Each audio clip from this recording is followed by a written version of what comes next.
Hey, Ice-T, what's up? It's the Culture Detective here, investigating your favorite movies, and today I'm gonna do a movie review on Det Sjunde Inseglet, or The Seventh Seal, by Ingmar Bergman, from the year 1957.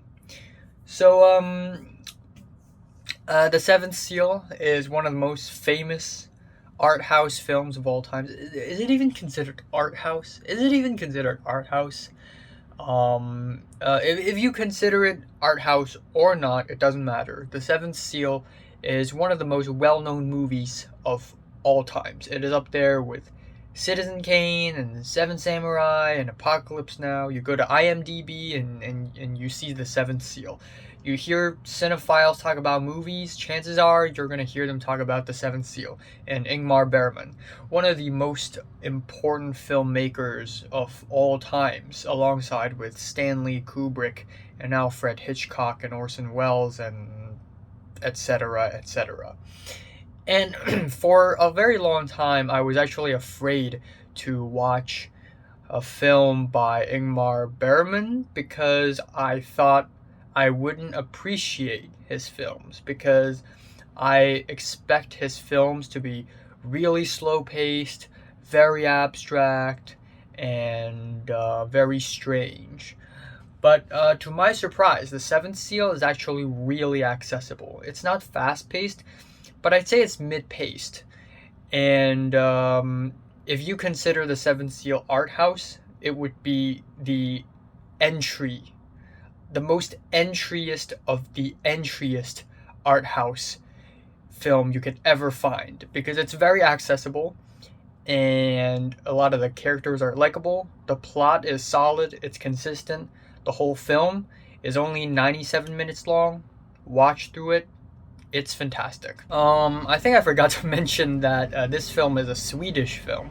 But anyways, essentially the Seventh Seal takes place in the medieval ages when the Black Death, the plague, was spreading all across Europe, and everybody's panicking, thinking that the plague is God's punishment. Wow, reminds me of something. Essentially, we have the main character, Antonius, and he is played by Max von Sydow, rest in peace, and he met death, the personification of death, and he offered to play a chess match against death. If death wins, he dies. If death loses, he gets to live. So the entire movie isn't just death versus Antonius on a chess match. There are many other things that happen in this film. An actor who fell in love with another girl, and together they try to use their acting skills to praise the Lord. And then another person who's trying to look for his wife, and then this, and then there's that. There's a person who steals jewelry from dead people, and there are actually a lot of characters in this movie. That being said, though, even though you may think that this movie is incoherent because so many things actually happen in this movie, they all contribute to the same theme, and that is, no matter who you are, no matter what happens to you, no matter what kind of person you are, you're going to die. If death comes, you die. There is no escaping. Nobody cheats death. If death comes, it doesn't matter what you've done, it doesn't matter who you are, you die. And it is a very bleak message, and Ingmar Bergman's films have always been known for being quite morbid and bleak, and I like morbid films, I'll tell you that.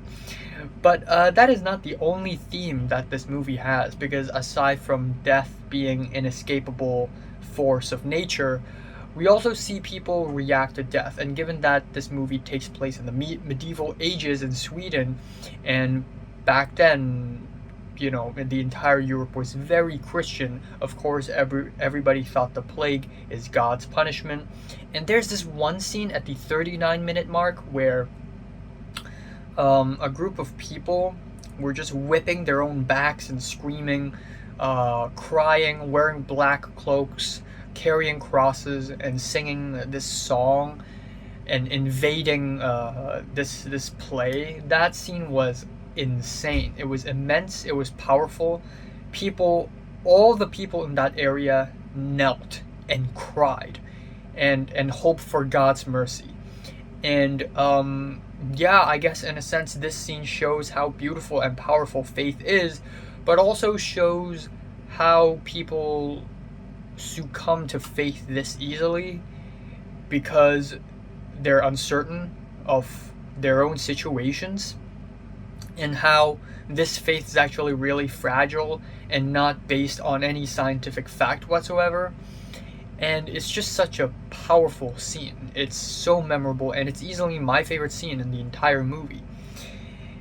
And aside from that, we also have the concept that everybody's flawed.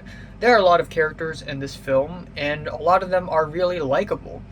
But every single character is flawed. In this film, every single character has one scene where they do something bad, like the very bright and optimistic actor character in this film who stole a jewelry. The side character of this film, who is very stoic, calm, collected, and heroic sometimes, pretty much sexually harassed a girl in the middle of the film.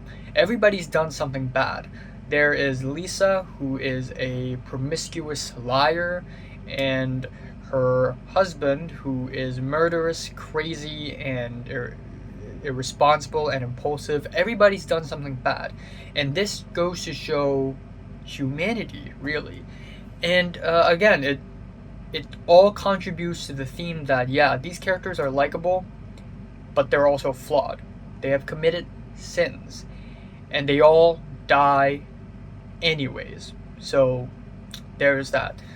And aside from the story, which is really well written, also I really like the fact that Ingmar Bergman himself wrote the story. He wrote the story, he wrote the script, he directed it. It is fantastic.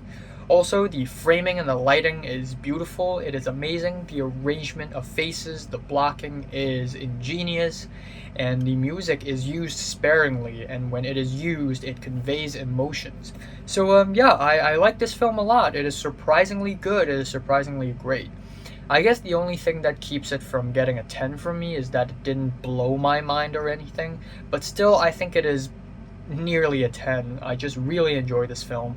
It is a really pleasant surprise. I'm giving Det Sjunde Inseglet, or The Seventh Seal, a strong 9 out of 10.